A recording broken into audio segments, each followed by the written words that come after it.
So thanks everyone for taking the time to join today. Again, this is a session talking about the no-code tools. And what we're doing here is we're really founders talking to founders. So we're not here to promote any specific product. Unlike a lot of things in Tech Week, we are not running from a company. We have no sponsorships on purpose. We don't represent any companies. This is just a bunch of product and design people, former founders, current founders, who want to take what we've shared and help inform the community of what's out there.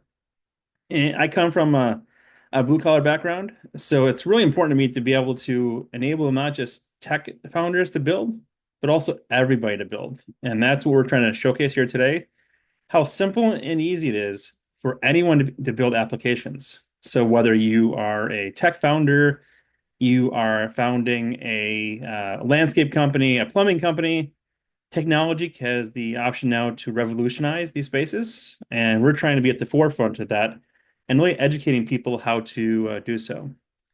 So we have a little bit of format going on. I got a little cheesy video I'll show. It's about 45 seconds, and of course, generated mostly by AI. Got to plug those AI where we can. Got to keep Microsoft and their compute clouds going. So I'll give it away. Good afternoon, everyone. Welcome to Seattle Tech Week. Today, we're here to reimagine what's possible when vision meets simplicity. Imagine describing your dream app in plain English, no code, no barriers, and watching it come to life in minutes. That's the power of no code, a rocket for every founder, designer, and creator. With lovable.dev's agentic, plain English building and Supabase's rock-solid backend, you'll prototype at lightning speed, iterate on the fly, and launch with confidence. In the next 2 hours, you'll build your own MVP, hear real-world stories from founders who've gone from 0 to 1, and compete in a mini hackathon that will push your ideas further than you ever thought possible. Let's ignite innovation together. AI is opening the world to a new generation of builders, turning the lights on to innovation.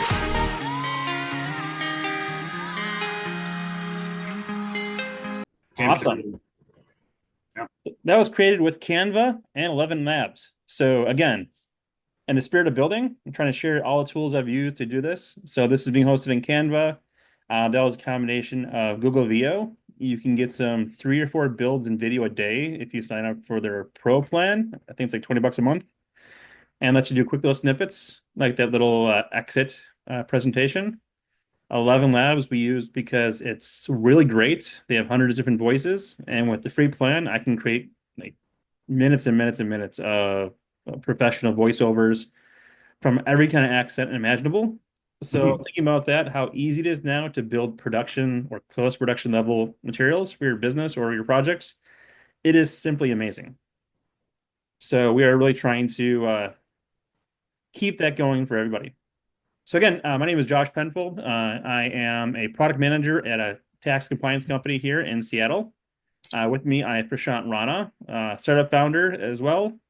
I've got Scott Soine, who also works in marketing, tax compliance software. And we're here to give you some introductions. Scott, Prashant, you want to give your words before we start? Kick it off. Josh, I just wanted to say there was a quick question about what was the video platform that you used to do that? Sure. This was in Canva. So Canva can do PowerPoints, it can do print documentation, and they do a video. The video editor is a little basic, but it's really great for quick and easy presentations like this. And if you have their paid plan, they give you thousands and thousands and thousands of audio samples, video samples to throw things together. And if you can build PowerPoint, you can pretty much build a quick and easy video with transitions and stuff. So this probably took me maybe an hour and a half throwing some stuff together. And this is coming from someone who spent 4 years in film school. So I can use Adobe products, I can use Apple products, but this is just quick and easy. It makes things simple, and it just works. Awesome. All right. Prashant, go ahead and introduce yourself. Yeah, so thank you. I'm Prashant. I used to work with Josh and Scott and a few others here. So, and I'm exploring my way into entrepreneurship. A large part of this has also been exploring all these low code, no code tools and building something something quick and that can be deployed into production, and have made quite some strides in that. So we'll be glad to talk about that later in the session and help folks bring their ideas to life using these no-code platforms. Learned a ton with a lot of trial and error. Happy to pass on these lessons to the community. Awesome. And my name's Scott Soine, and I sit on the developer product marketing side. So I focus at Avalara. I've been at Avalara. I've also been at Microsoft in the past, but I focus obviously making sure API documentation and everything else is relevant to the developer community. And that kind of spans also into obviously partner integrations that I've worked obviously with Prashant and Josh at Avalara. So thank you. Yeah, and thanks everyone. Again, this is a non-sponsored event, so I try to leave brand names out of this wherever I can. We do leave heavily a couple vendors here we're going to be working with today. So again, we've had no sponsorship, no promotion from anybody, no referral links. I do have some options for discount codes some of the vendors sent us. I'll share them if anybody asks. But we're not here to promote one tool or the other. Tools are good for different things. And what's important is that you build and that you know what you tool you use to do so. I'm not going to tell you a Lowe's hammer is better than a Home Depot hammer. They're just hammers and they do what they do best. So today we're going to be a little check-in. I'm going to give you some founder's perspective from myself, I think Prasant as well, maybe Scott, and go into an app builder demo, show what's really possible about these no-code solutions. We're going to ask you if you want to go in part of the hackathon to send you to the website to create a free account at Lovable. Just make sure you don't use anything yet because you get 5 free credits a day. We want you to see what you can build with a short little single-page app with 5 credits. There are a lot of videos out there you can check on afterwards showing people building copies of Netflix and all these different tools. Again, Lovable, there's also Replit, there's V0, and I think there's a new one every week. And I've even seen people use Lovable and V0 to build copies of Lovable and V0 in the tools. Well, you can also use, if you are that tech savvy, you can actually go ahead and use Cloud Code and Cursor. And people are creating those copies that you're saying using that, going even one level deeper in the abstraction to try and beat them at their own game. Gotcha. And again, if you're new to tech scene, I think a lot of people here in tech, but if you hear a tool that someone mentioned and you're not sure what that is, ping one of us or just throw a message on chat. Someone glad to help you out because there's so many tools popping out every week. I Hmm. think Google launched one. I think Amazon launched one last week. So it seems like every week there's a new AI tool. And again, our goal is to help people navigate this and start off on the path of building stuff. So again, what I'm asking you guys to do is right now, as a little housekeeping, if you have a chance as you're listening to this, go to lovable.dev, create a free account, no cost. If you don't want to use Lovable, you can use V0, you can use Replit, or if you have a favorite no-code app you just want to use, you already have an account with, feel free to use those. We're just using this because it's been the easiest to use, and go from there. We do have a question from Sarah. I'll jump real quick. Is what Yeah. resources do we say latest AI new? Stay up to date latest AI tools. One podcast that I listen to, and I can probably share later the link, is Last Week in AI. I've been following them for a couple years now, and they do a lot of in-depth on AI theory, but also cover a lot of research and tool use. So when the new things come out, they tend to review it a couple weeks later. Last week tends to be like every 2 weeks now. I think they're kind of busy, but things are moving fast. So that's the one thing that's consistent is that things that are there today are probably going to be obsolete in 2 or 3 weeks. And it's crazy how things are going.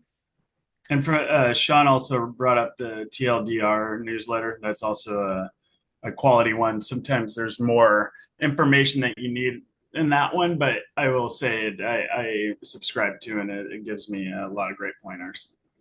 Yeah, and to complete that thought, Substack is great. You find a few content writers. They do a lot of those research. Some of them also actually run podcasts on the side and do some great video demos. So on YouTube channels of theirs. So Peter Young is one of my favorites. He interviews a lot of these new founders who are coming up. They get a chance to come up and demonstrate their tools. So many of these things you can just learn just by seeing and then trying on your own. All right. Yes. So basically, we're covering today are no-code tools. And if you're not familiar, which again, this is a newer things, they've only been around for a couple months now. No-code tools are really taking advantage of the new ways agents are coming into play in the marketplace. What that means is instead of having to build code or even like these drag and drop, you can go to a website like Lovable or V0, tell them the intent of what you're trying to do, and I'll give you an example in a second or a couple minutes actually, and show you what can be done. So basically, what this is allowing you to do is explain if I want to build an application, let's say, I'll show you in a second, the uh, chip drop.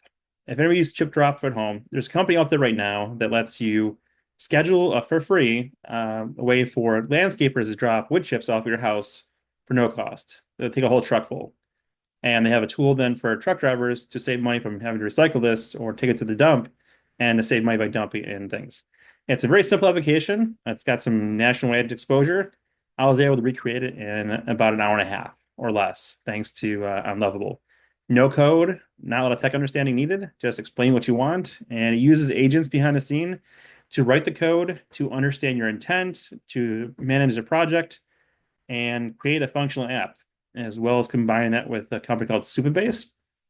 It lets you build all the back end. So if your app requires login, if you require some database storage or some networking functions, all that can be managed and controlled by AI with only some basic understanding on how apps are work. So it's really taking it so that almost anybody can build an app. I envision someday you can walk into Home Depot and next to the hardware, there might be a little coupon where you can get a discount on building an app so you can calculate your deck better or share your thing. Big thing is it can enable that founders-led iteration, and that's going to be key, is it puts you guys really in the driver's seat to impact bigger. So you don't have to hire developers, you don't have to hire big agencies. It makes you in control of what you want to build. So I guess we're going to founder story. So basically, what I did in the past is I have founded, I think, three companies now in the past. One was a production company, one was an e-commerce site that got to about $2.5–3 million a year in sales before I exited, and then a B2B startup. So for the B2B startup was I had 70 brands come into a marketplace, and our goal was to connect brands to retailers. And I was able to do so by creating a whole functional application that had a whole bunch of functions such as CRM, purchase orders, profiles, the works. I spent $50,000 in development costs, and I can code myself, but I needed a little bit of help. So you think about it, for $50,000 for 1 year in build, that's over $100,000 out of my savings I had to spend on living costs for myself and my family. Today, I could probably go in a local tool and build it for maybe 50 or $100 in a couple weeks at the most. And this was a complex app with purchase orders, payments, net 30 terms, factoring, the works. Just the scale of what's available now is phenomenal. So coming from a serial founder, I think that the sky is now really the limit. And it's amazing what you can create. So Prashant, again, I'll keep it going this fast because I know you guys want to see the cool, fun stuff with the no code.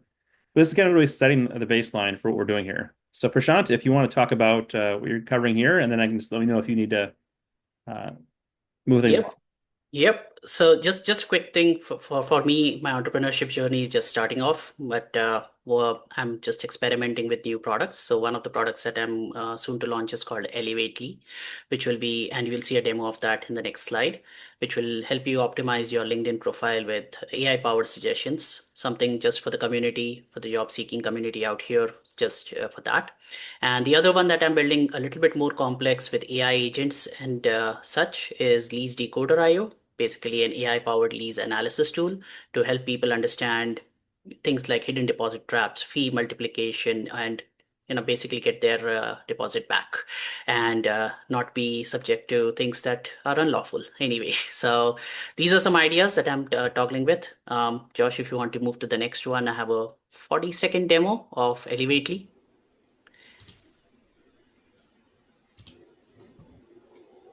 So basically this tells you the completeness of your profile. This is not yet, and once you add AI to this, if you analyze it with AI, and this is embedded into your LinkedIn profile, so it is in the same view. You don't have to copy paste this into your chat GPT or Claude or what have you. It analyzes everything from top to bottom, tells you what you need to make your LinkedIn profile complete. I've seen a lot of people struggle with incomplete LinkedIn profile, people who have not updated it for a very long time. But this is what where it gets into the meat of the matter, tells you what exactly you need to improve, and you can try and improve your profile to make yourself more noticeable and build your LinkedIn brand.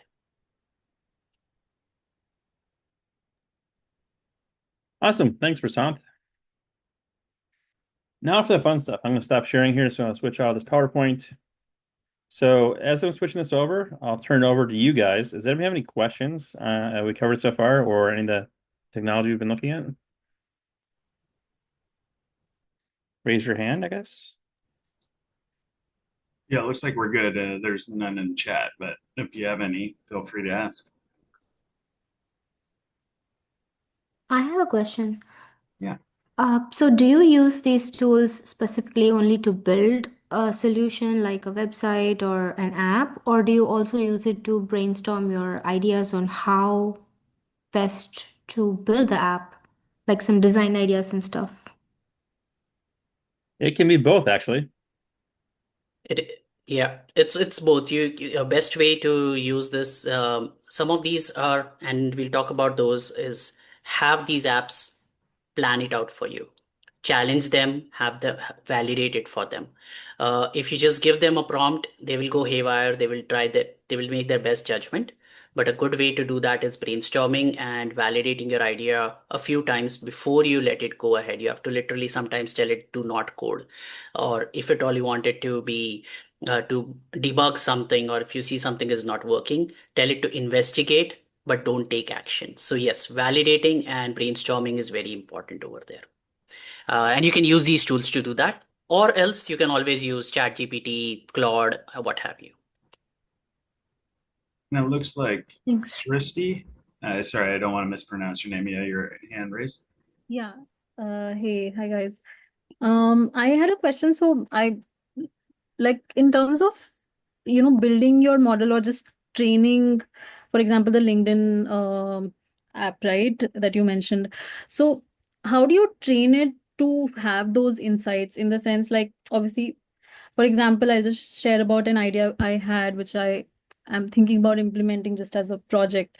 But so it's about these in Ayurveda, like every person has a body type, which you can kind of figure with some set of questions, and a lot of things just by small changes in your diet, you can get rid of some regular health issues that you have. So kind of just wanted to build something around that. But then now all the knowledge for that, which are housed in like a lot of Ayurvedic books or blog posts or folks who've posted like some YouTube links. How do you get access to that in an ethical manner? Like, if through the course of this talk, if we can talk about some of that or your journeys on how you've done that, that'll be helpful. I can answer part of that because that's something that I'm dealing with my lease document analysis one, because it definitely needs to consult the relevant laws, etc. So you cannot be random, right? So there are two parts to it. Think of LLM as this huge knowledge base, but you have to actually tell it what to trace. So when you kind of like prompt, so that's where your prompt engineering and your context engineering comes into play. So when you talk about Ayurveda in this case, you have to be very consistent in some of these things, that what you're trying to do, what you're trying to find. So think about it. There's all the knowledge in the world that it has been trained on, Ayurveda included, because I've done those searches and I've tried those out. But you have to keep on consistently giving it information that this is the context. What are you thinking about? What you should keep on thinking about, and then you get access to that one side chunk of knowledge out of the billions and billions of data points out there. So that's how you kind of absorb it. Now, this is if you're using a generic LLM, but if at all you're training your own model, then there are other aspects where you can kind of like go ahead and keep that model, train it on copyrighted databases, knowledge bases. You can hire experts who can give their insight into that. Then that it becomes more complex. That is more for a very, that's for a proven commercial venture. But if you want to just MVP it out, see if there is interest in the market, a general LLM does a really good job as long as you are able to do proper prompt engineering and context engineering. And that's perfect, Prashant, and to keep things going. So Yep. basically, we'll take some more questions as we do some more demos to say and test here. We'll make sure to get back to you guys. I promise. So what we're looking to do is when you're looking to build an app, the first thing you want to do is think, what do you want to build? And for example, I give here is I'll go to ChatGPT first, and I'll say again I'm probably terrible typing today. I want to build a MVP of an app that lets homeowners connect with arborists who want to drop off unused wood chips to the homeowner's house. And I'm gonna say, okay, provide basic MVP info on what the app would do. What I'm doing here is I'm trying to convert my intent as an application, and I'm putting in the chat GPT to create a functional plan. I can do this directly into Lovable or any of the tools. It could be Zero or Upload, etc. But it may not guess right the first time. And your build based on credits usually in these services. And it's a lot cheaper if we have a membership to ChatGPT to do some of the work ahead of time. One, it helps you visualize in your head and plan out what you want to do. You come up with it says, okay, the homeowner wants to browse, they want to request chips, tracks delivery, confirms receipt. Maybe I don't necessarily need available arborists. Just I might not care where my chips come from, so I might just take this part out when I'm doing the request. The arborist may want to see availability. They see one request nearby, drop off times, jobs completed. Maybe we'll add things like trucks or different functions. And if someone else in the market's already doing this, I can go through the competitors and say, okay, this is chip drop. This is what they do. And I can see their website, what kind of functions they have, and what are wood chips, how does it works. And I'll tell the AI to look at these pages, or I'll go in here and just do it myself and take tidbits. And I'll feed that back into my features here. And they'll take this rough plan and I'll copy and paste it and I'll put it into Lovable here or my V0 and it'll build the app. For time saving, I did this a couple nights ago in the span of about an hour. I think it was around midnight. I'm a procrastinator sometimes. And I did the same thing. I basically told it, since had credits to use, create an app that allows for customers to request wood chips to be dropped off from available arborists and let arborists see on a list and map which customers are looking to accept wood chips. And I thought for a couple seconds. I came up with a plan. It asked me to approve that plan, and then it built the site. And this is the site I built. And all these functionality and all these messaging, I did not tell a single word of this to the application. The LM had a good understanding based on probably chip drop or any of the comparable services, what it meant for chips. So it created the functional boxes, it did all the marketing, it came up with the correct type of background image with almost no work for myself. I prompted a little bit for some of the functionality. I connected it to a service called Supabase, which is built into the service. Supabase is kind of, if you think about it, the brains of the application. What this is going to do, instead of having Lovable handle all that and try to build that functionality from scratch, Supabase, and they give you free license on their website for, I think, 2 projects for smaller apps. You could add user management, database management, networking functions if you run into problems with different services. If I want to connect this to OpenAI or any other service, I can do so as well. And it does everything for you. So this LLM here in Lovable is smart enough to be able to actually connect to Supabase once you have the account linked and create all databases for you. So by doing that, you really get a chance to create your own functional full application from the front end to back end without really having to understand that because the AI does a pretty decent job of doing it for you. So looking at this, and this is again the course of about a couple hours of work, I can go through here and first I'll log in as a homeowner. So I have 2 requests in here. I had a request for 3 to 5 cubic yards, rough sizing. Thinking about this now, I maybe want to change the size to half a truck or full truckload. because a homeowner may not understand what yards means. I want more than 10 yards, and this one's already been accepted. Here's a new one. If I want to do a request, I just type in my information, my address, additional notes, and submit a request.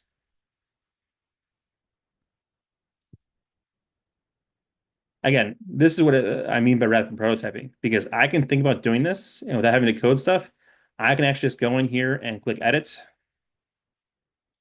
I can actually click on the fields I want to change and change the sizing, change the static text. If it's a dynamic field where this is based on a selector box on a previous step, I can ask the AI to add as different options or move things around. So, Josh, we got a question that came up the last one. Sure. Is it fully functional? Hold on, sorry. Is it fully Yeah. functional with the backend working as well and hosted, or is it possible to do it with Lovable, or is it just to show prototype and demo purposes? Oh, this is fully functional. 1, 2, 3, 4, 5. Main street for demo. I need chips for my son's playset. Please give soft ones. Submit a request. Oh, 555, 555, 1212. Oh, see, it's already got field validation. The request is there. So I can sign out, sign back in again, connect to it as an arborist. I already made an account. And there it is. And I can accept the request. I have active jobs. If I want to see a map view, this is a little bit slow because the API is on a development site. So I'll give it a second, and there's me.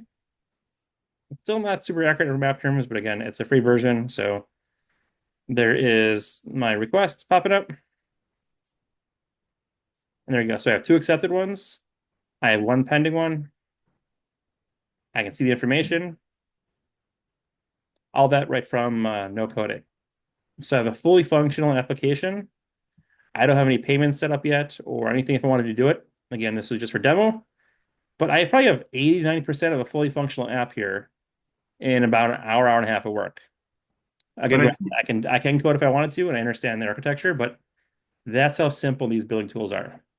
and I think back to that question though, from like a, so this is for demo purposes. When you do, I think they're asking like when you do want to make that production Yep. grade. All you do is hit publish, Yeah. and I would do there's some prompts you can do. I would do it for security just to make sure your APIs, your database are secure.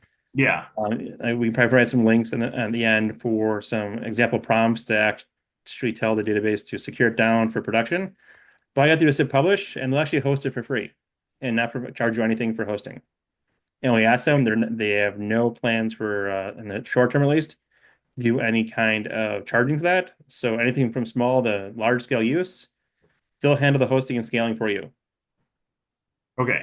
And then Scott had a great name, by the way, had a good question in regards to the definition of what a credit is in Lovable. Do you have Sure.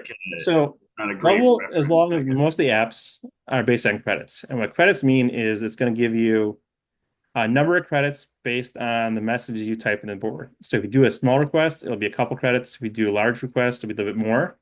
They give you like 100 credits a month in this plan. You can buy even more. So basically, every time you have to ask it to do something, it's hitting that AI and it's charging you like a token, which is a representation of how much work it does.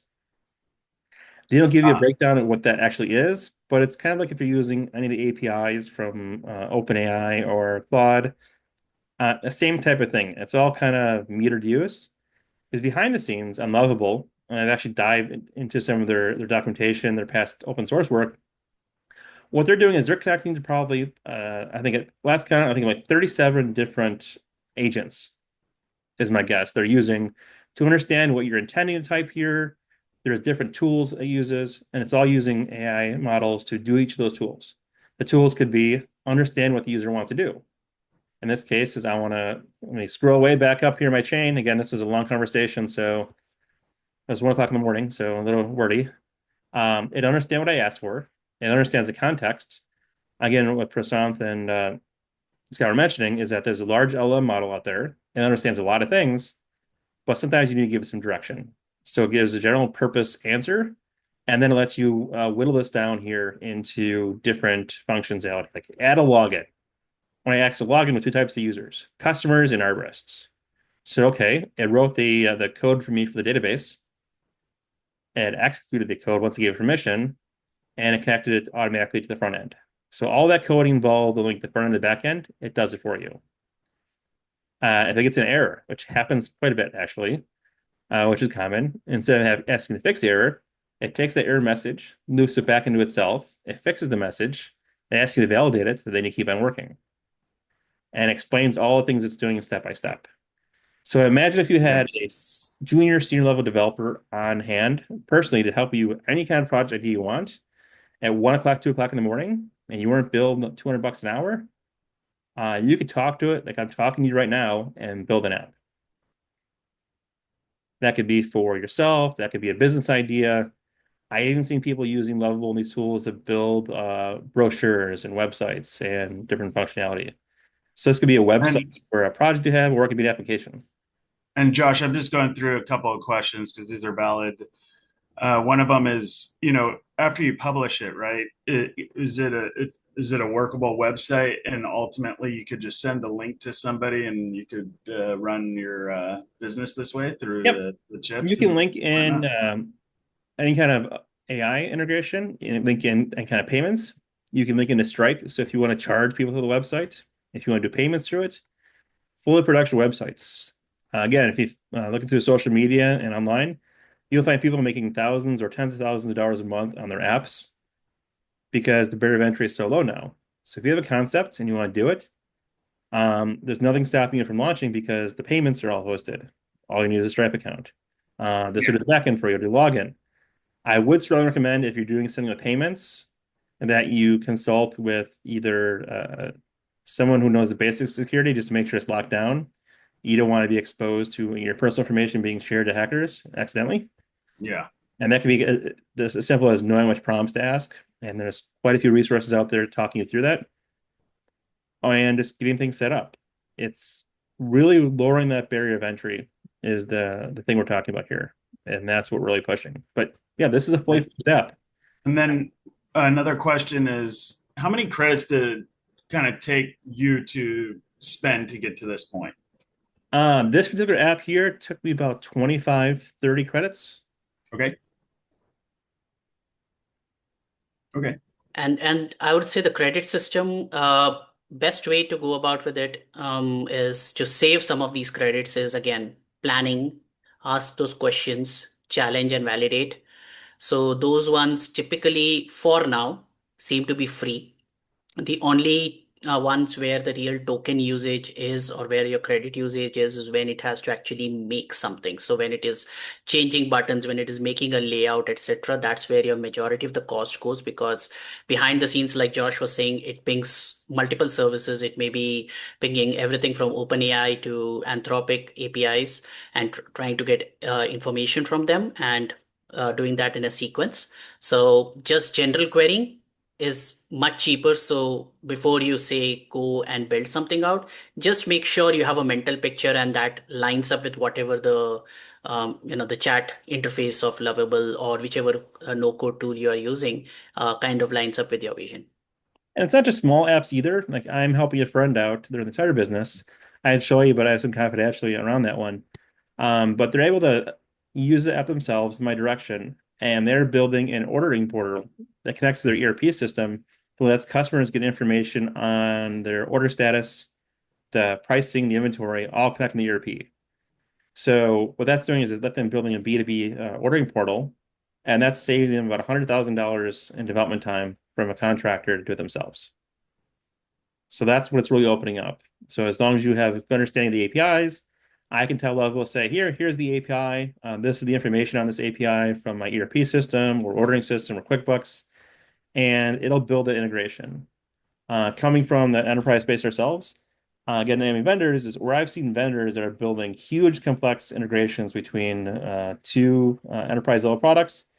They can build something that would take a traditional team, I think 6 or 8 months, and they did it in about 4 days using tools like this that are customized for that specific use. So that's the state of the ability that's now gone from this elite class of experts down to almost anybody with intent can build something, which I personally see as an amazing development. Yeah, and Josh, we discussed this also when we were prepping for this, and Cleo had a good question in regards to, in your experience with building, obviously no code solutions, which with these AIs, what are worth paying for versus like kind of just going with a limited free tier? And I think maybe both you and Prashant could give your perspective. I am personally loving Lovable. I found them back in April thanks to some blog posts, and it's totally changed how I build things now. Mostly because it does a really great integration with Supabase for the backend function, and it understands my intent pretty well. So my first choice would be probably Lovable. V0 is great if you're doing some components, if you're doing some designs that are more about iterative, or maybe you have a code base you're working on as a project or at work, and the V0 lets you really integrate a little bit better with that and do iterative type approaches. I know Prasant has touched with Replit a little bit, despite some of Yeah. the recent snafus with people's databases. You will land up with those snafus anyway, and I think there was one question which was related to that. So maybe I'll just answer like from my perspective. Yes, Lovable is great when it comes to user interface design. So their UI, the way they are lining up their UI, the way you get that is actually great. And but Replit, in my experience, is a little bit more robust when it comes to building a full stack application. So like database, it does not need to integrate with the Superbase. It can build its own. So some of these add-ons that they have given, some of the integrations that are possible with Replit are a little bit more robust than Lovable. That is my, humble technical opinion over here. But again, I'm exploring more. Things can change. All these companies are getting infusion of so much cash and so much talent, so that things can also change. In the next few weeks anyway. And I've also seen actually when I was researching a little bit more. Just yesterday, I was reading a way of actually building a front end on Lovable and then continuing a development on Replit, and I think somebody was asking, do we really need these tools after that? No, you can actually pull it off, put it in your GitHub, or pull it all off. And if you're yourself a developer or you're hiring a developer, give them this as a beginning point for them to build out something which is much more robust, of course, more than just a demo app. This is so that is also possible. So all these flavors are possible. So don't limit yourself by thinking, okay, now I've made Lovable, I have to just deploy it on this and I have to keep on paying them $25 a month. Use it to iterate. You have flexibility between all this. That is the power of democratized AI at the moment. Which is great because I'm talking a lot here on if you're a startup founder or doing a small business, maybe you're not tech savvy at all. I know a lot of people here Hmm. probably are tech savvy, knowing this is mostly a Seattle crowd. But if you think about that, as you're using this in your enterprise, things change drastically once these tools start being adopted. I know Scott and Prasant and some others, we've had this firsthand. So again, coming from Yeah. the product side, the entire SDLC or software development lifecycle, the product development lifecycle, everything that's been there for the past like 10, 20 years is basically being thrown out the window because you don't need to build something, mock it up, test it, get it to developers, wait 2 quarters, go through all these different things. I can get mock-ups, and as long as I do it securely, build a functional app, get it to my customers' hands in a matter of days, validate it, and then move on. So it's really changing, and there really isn't some great methodologies created yet. We're trying to think of some good ideas for some, but that's the impact this is having, not just at the startups, but enterprise too. So it's going to enable a huge wave of builders. And that's my mantra is like, I want to make it so everybody's a builder. Everybody from a legal person to a sales marketing person to product, of course, engineering, still required in a lot of cases. This isn't going to kill engineering anytime soon. It'll make it easier.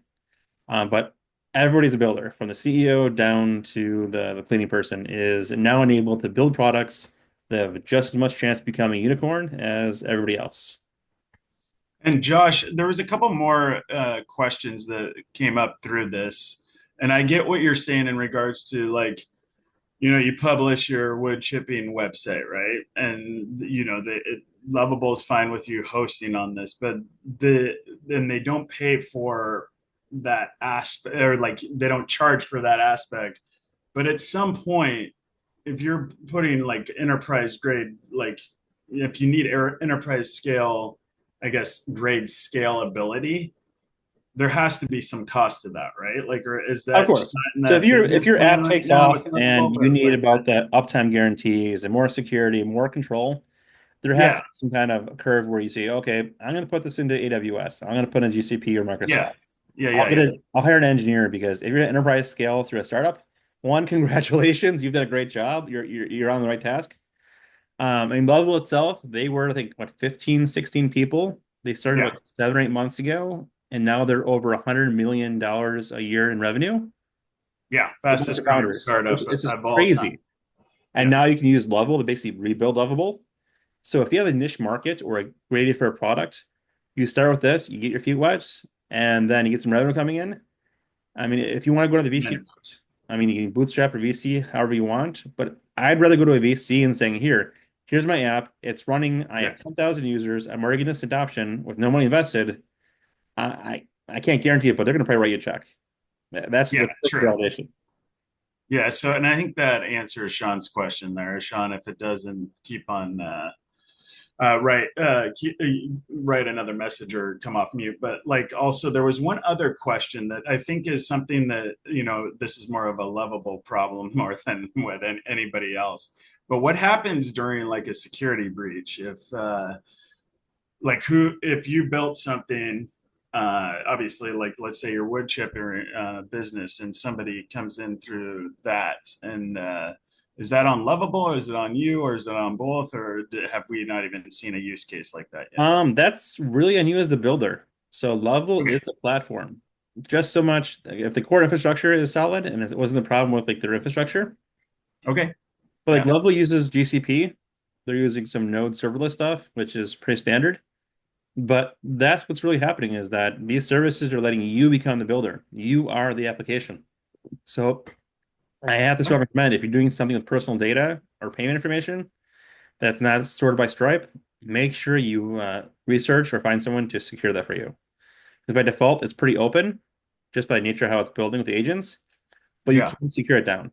So if you had enterprise grade, which I actually talked to a rep from Lovable about a week ago, and I asked them this exact question when they said hosting is free. I was like, hey, can I send over a couple of billion requests for my day job over to you? Can you handle it? They said they can handle it, but I think the next month their chief operating officer and finance person probably reach out to you and have a conversation. But and they're well funded now and they want to grow. And this is kind of the cost they want to do just to host it and get people building. Because again, the technology is not the value anymore on this, guys. It's the content. So what's really happening here, this is making the technology portion in your app almost irrelevant to the point because what matters is what you want to do with it. So it's just like a shovel. Shovels are everywhere. So if you say you want to design a shovel, it better be a Well, really that's good shovel. actually, that helps me because I actually didn't know the answer to that question until you said that. And then another one that's kind of building up this is in regards to, and I think you just answered this question, but let's ask it just so it's crystal clear. When you're building, say, unlovable, what belongs to Lovable and what belongs to the builder? Whatever you build, it belongs to you, What correct? builds is yours, and they control the models, so they're very deterministic on what they're using. So that's their value are the tool sets. Yeah, And if you look at some of the apps you're doing, like I built this app here just now. This is a little no code weekend website. yeah, I knew a pretty good understanding what no code was or what an event would this be, and it made this all up for me. It's pretty good, honestly. I'll have to tweak some stuff if I use this, but this is my content. The models they use are theirs, and it's somewhat opinionated, so this will all look kind of the same since they're using the same libraries for everybody. But if there's a certain style here I want differently, and I know there's some kind of repository or design system somewhere, I can ask the system saying, hey, I want you to take this design package and sell it, then use that. It won't be as good in design, do a lot more prompting, but it can do so. Because what's happening here is I can see behind the scenes of what the code is doing. So I yeah. can put this in a code mode, and it shows me all the code that it's creating. and all the TypeScript. So if I really wanted to, I can go through and edit the code. If I knew what I was doing, I do somewhat, or I can just publish this to my GitHub and edit there somewhere else using the tools, import it back, and do it. Just remember, if it does it outside of Lovable, you might take a little bit longer to understand that because it didn't build it. It's not in this conversation history. And there was a question before saying, how much information do I have to give the model? Well, it all comes down to memory. So think about it, these models knew everything that's ever happened in human existence, and that's a lot of data. It Yeah. might not get everything right. So I'll trust it on the general stuff to the model itself, but I'll prompt it. And maybe I'll have to go into my settings and I'd have to go back and find it. But in settings here, I can actually go through here and define my knowledge. So I can put instructions here or examples or documents or style guides. And this creates what's called a RAG, Retrieval Automated Generation. And so what's going to happen here is it's going to store all this information here and it's going to include it in the model's research. So it'll use everything in the human history as well as these specific things to make it understand a little bit better in this context. So if I was building a bicycle website, maybe let's say here's 5 bike websites, here's a couple user manuals, here's some repair tip guides, here's 5 examples, screenshots from a magazine I like, and it'll use this, it'll understand this, and it'll build based on what you have here in more context. So this is really powerful, guys. This is what takes things from drag and drop from a couple years ago to really building. Okay. And I was just Prashant, you don't see any other ones we didn't. I'm trying to make Uh, there was one more from Scott, but I think you kind of answered it. I think the biggest question Yeah. that people are coming with, and I'm trying to answer in the background, Yeah. is the scale and the moat kind of a question. Yes. So first and foremost on the moat, maybe I'm biased from a product perspective, but a moat is typically the business. So you have to know the business well. As Josh just said, the technology is no longer the barrier, but how do you present all this? So the wood chipping business is fine, but you make a bad website, you don't get customers. You don't market it properly, you don't get customers. You don't have the right affiliations, you don't get customers. The website is ready for you to build, so that is no longer a barrier that you have to hire 5 people to do this work anymore. And you can bring your own idea to life over there, and how much you can take feedback and quickly iterate and deploy. The second question that I'm seeing is on scale. So scaling, yes, it is a challenge, and I think Josh answered that before as well, that depending on how much and how big you want to go, where you're trying to take this, yes, at some point you might have to take this off some of these products or hook these products onto a larger scalable environments, your AWS, Azure, GCP, what have you, wherever you're able to get, things there. Many of the startup founders use the startup credits from Azure or AWS to actually Yeah. push these things over there, and then use these tools to actually iterate. Some of them are doing that. So I think some people are chatting about the Replit fiasco.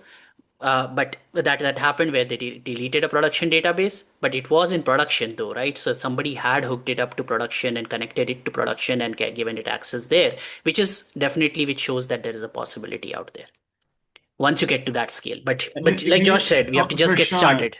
can you elaborate on that fiasco just a little bit more so in case people that like the other people that are not on or not aware?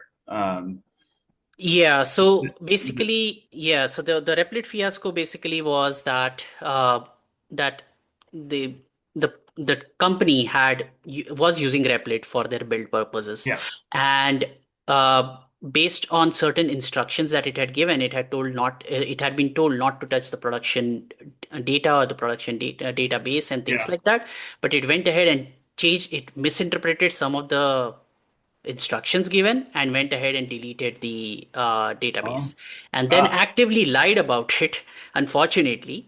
And I can say that because this was accepted on Twitter, so that's fine. Yeah. But they Yeah. actively lied about it to say, no, I did the right thing because you told me this. So that is where, like I said, Yeah. context becomes so important. You can go sideways before you know it, so you have to keep track on this, what Yeah. you're doing. But On the other hand, yes, that has prompted Replit to now, and that's the CEO of Replit came up and said that now they are going to be building environments in Replit. So it's you can actually now they'll be having two environments, I believe, a test and a prod environment at the very least, and probably staging at some point. People with SDLC knowledge will understand these terms, but basically you build something in test, and only if test is done, then you will move into prod.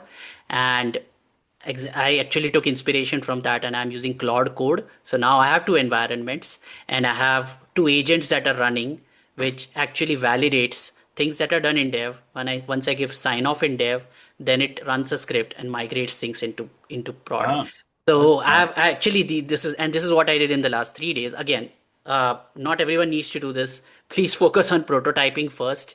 So But that's the goal of the but if session. you get to that point, that's a smart, Definitely. way of yes, for I sure. will Yeah. go take what Prashant said a little bit farther. So there are tools out there past we're covering today. Some good ones are N8N, which is Hmm. indispensable if you want to do anything agents. And Yeah, agents are basically tool users or mini functions of a person that can go out there and do things for you. So in my mind, if you are a systems engineer or network engineer, you want to build an app, you'll be able to get down the technical stuff really well. But you may not be a little bit weak on sales and marketing or knowing copy to do. The AI here will fill in those blanks for you quite well. Conversely, if you're sales, marketing, or subject matter expertise, the AI will do a pretty good job on some of the networking and scary stuff, but not all the way. So, and ideally, you'd want to work together in groups, find someone who complements your skills, work together, build something. Maybe you're helping their startup, they'll help with your startup, and create those type of organizations. Again, the whole structure of startups is vastly changing, so new ways of working have to be created. Another one good is LangChain. It helps you build the agents themselves.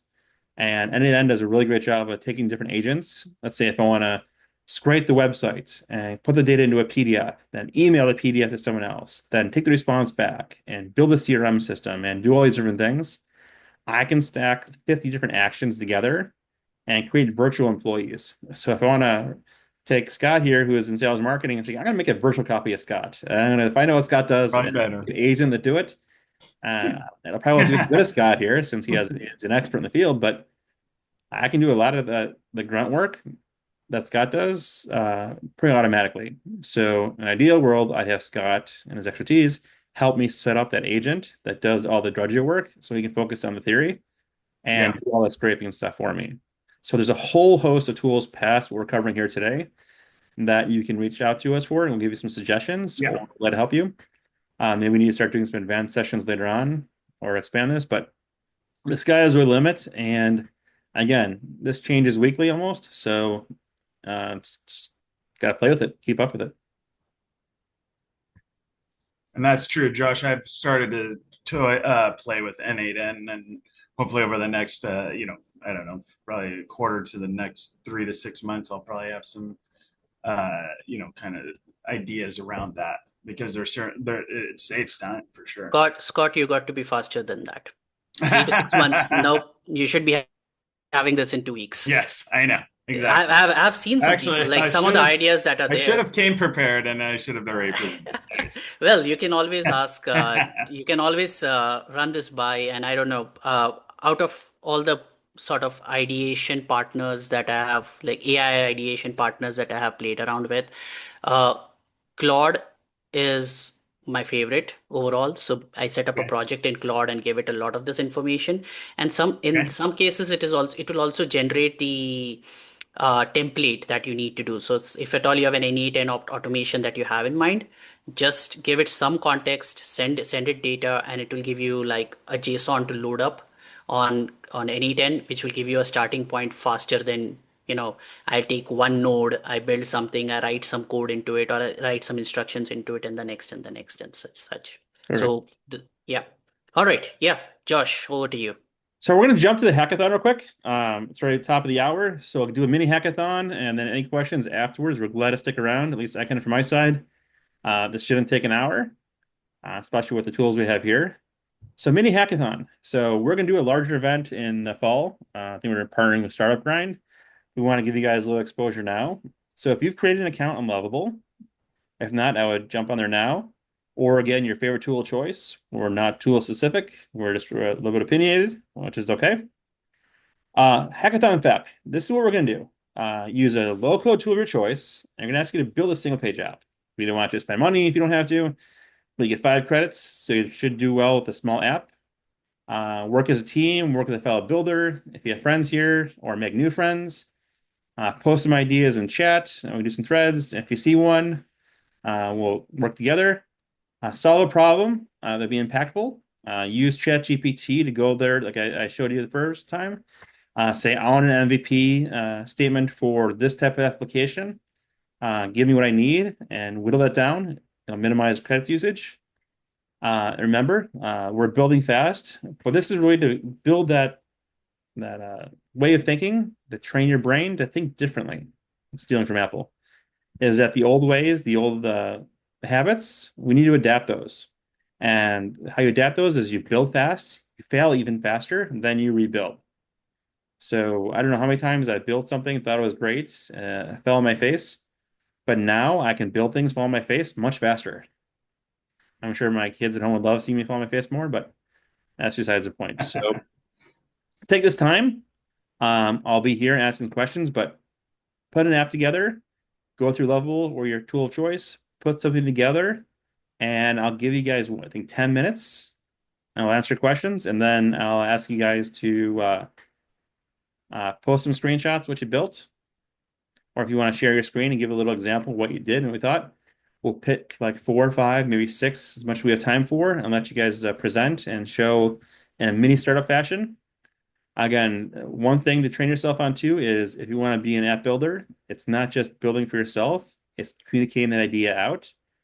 And being able to pitch is it's a skill. It takes a lot of practice to come up here and pretend not to make a fool of yourself, but it's all good. That's why we're here. So again, take a couple minutes, and then as you guys are doing so, ask any questions. We'll be here to answer them for you, Scott and Prashant and myself, and then we'll meet back up. Just don't go anywhere. Hey Josh, just a quick question.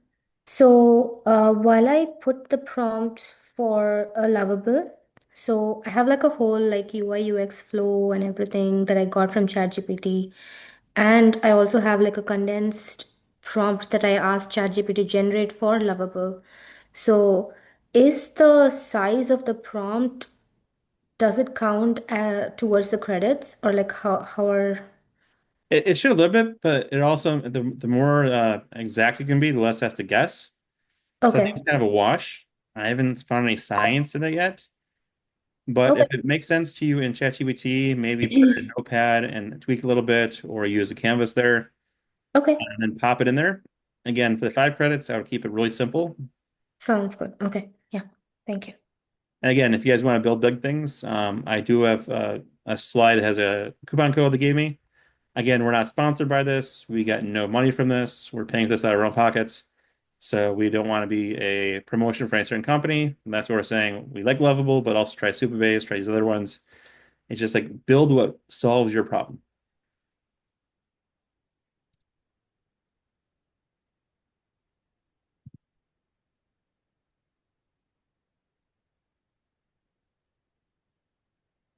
And I think one other advice, I think some people are asking that how technical you need to be or where you get started with these some of the concepts.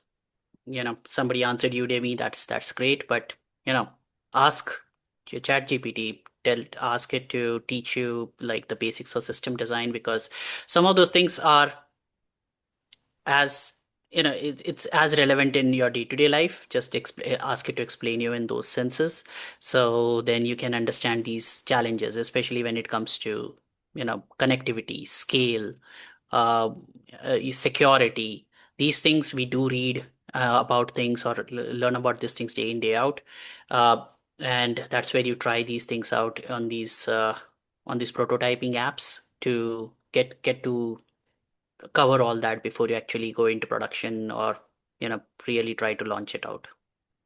Yeah, for the question, you can use any email you want to use. I do have a coupon code if you guys want to pay for it afterwards. I don't think the coupon code is dependent on this. We can give this out. So I think folks are asking which email, right? So they Yep, can use anything, and we'll give out the coupon code and use the same one on your coupon code. good deal. Yep.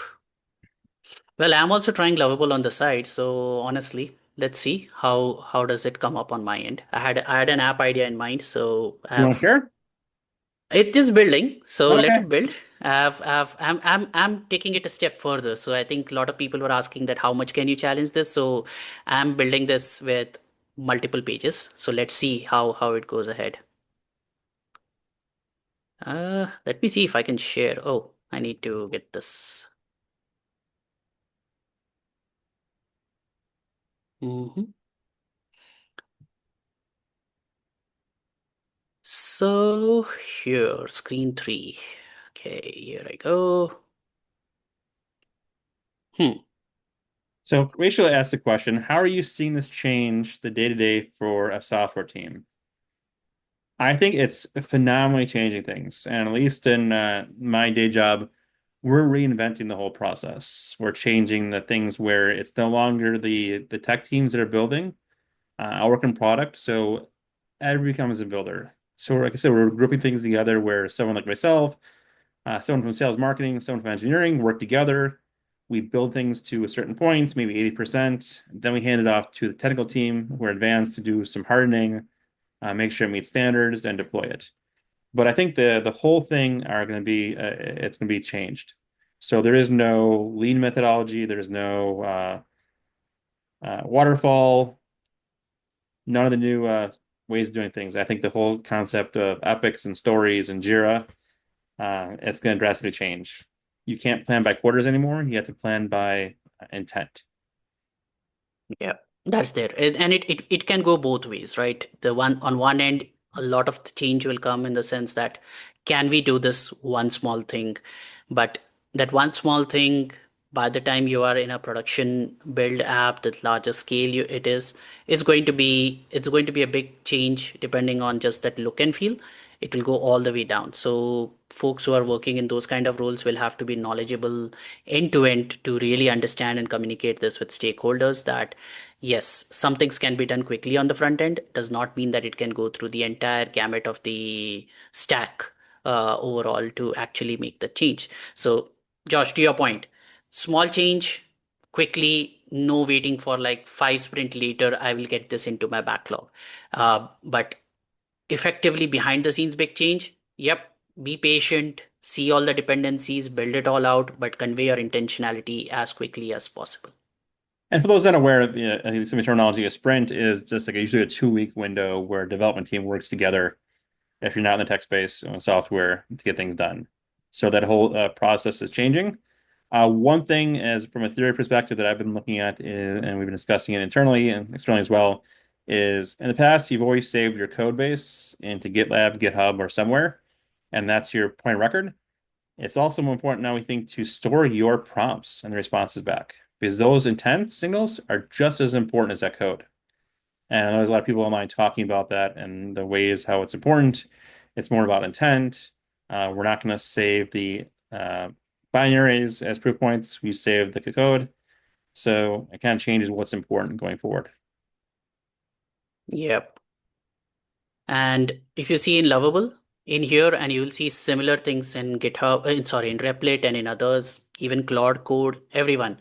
This README files that you see kind of like give you an insight into what they are thinking behind the background. And yes, you can always deploy into your own GitHub and such. Oops. Oh, it looks like it's done. Okay. Let's see what this is made. I'm excited. Okay. I have to And ask everyone, as you're seeing this, who else is excited? Share with like a thumb up or a chat. Like just how put much some reaction. how much is this exciting everybody? Like I get so excited all the time. And it shows through it on presentations like this at work. I'm like that super saccharine influencer type person who's like, this is so exciting. It's the new sliced bread. It's just going to change things so much. And that's what I actually built a creator hub for tech influencers. So yeah, it's supposed to do a few things. Now, I'm doing this real time, so I think as you can see, I did not give too much specificity as to what it needs to build. So it went ahead and thought of its own in the design part.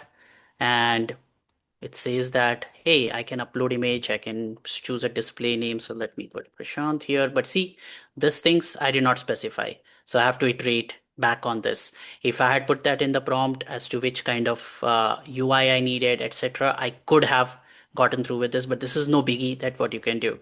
So I'll choose this. I'll say I'll put some up here and I'll try to click next, but see, some of these things are not functioning. So now I have to tell it to go ahead and make changes in here. What you have to refine and customize out here.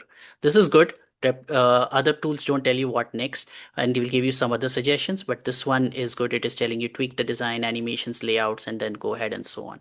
So yeah, some way for me to go, but this is what it has done for me. I think somebody's done. Yeah, let's see. I'm Yeah, excited. So yeah. Let's see I'm gonna stop. this. I want you to stop sharing. And who do you see here? I am sorry, I kill your Yeah, name. just Yeah, Um, I'm done. I'm so excited. My name is Shalina, and thank you so much. This was so helpful. Um, I would love to share if I could. awesome. We're excited to see. I'll just share my, give me one second. Okay.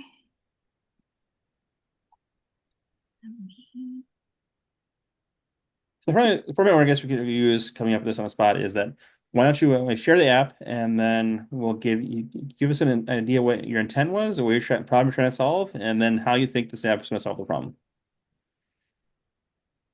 Hold on, let me see if I can. Can you see my screen? Yep. Okay, perfect. Let me just get me. Okay, so while I'm trying to get you, oh, why is it not letting me? Hold on.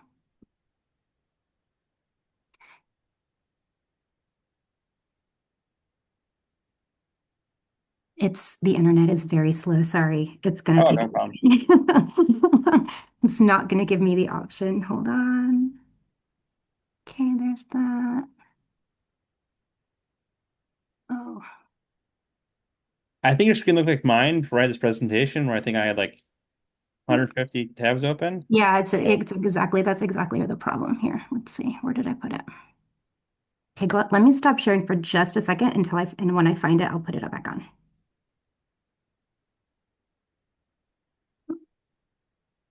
Okay.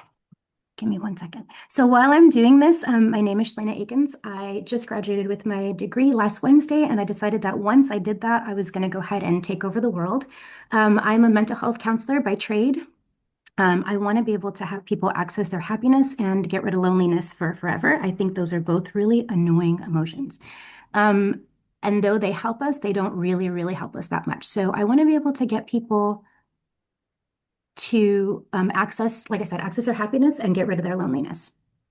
Let me just show you this really quickly. The app that I created is called Take Me by the Hand.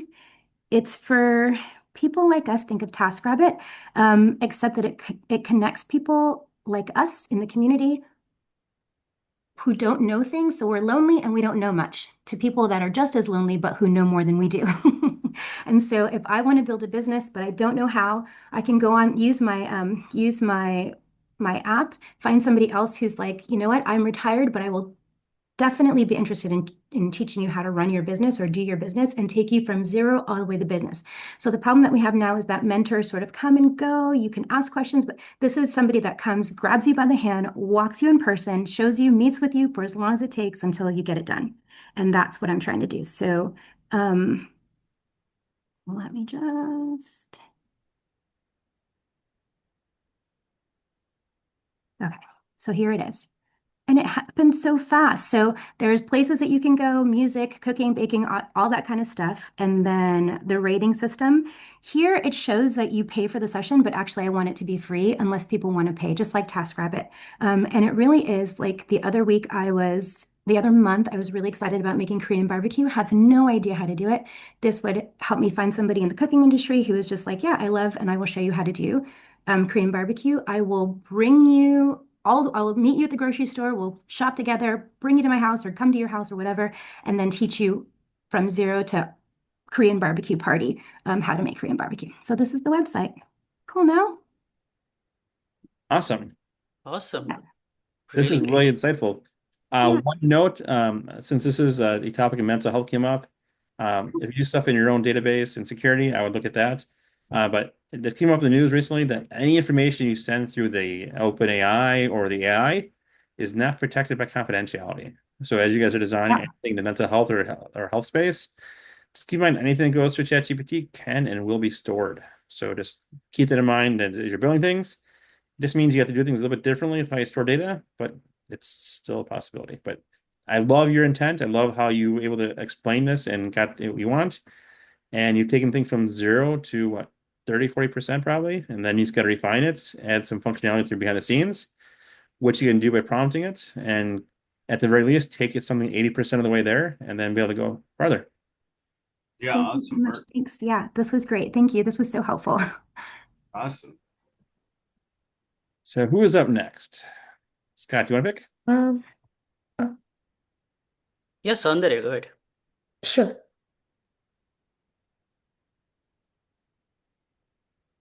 Let me know if you can see my screen. Almost there. Yeah, we can see And it we now. can. Okay, so this is like the final. I'm trying to, okay.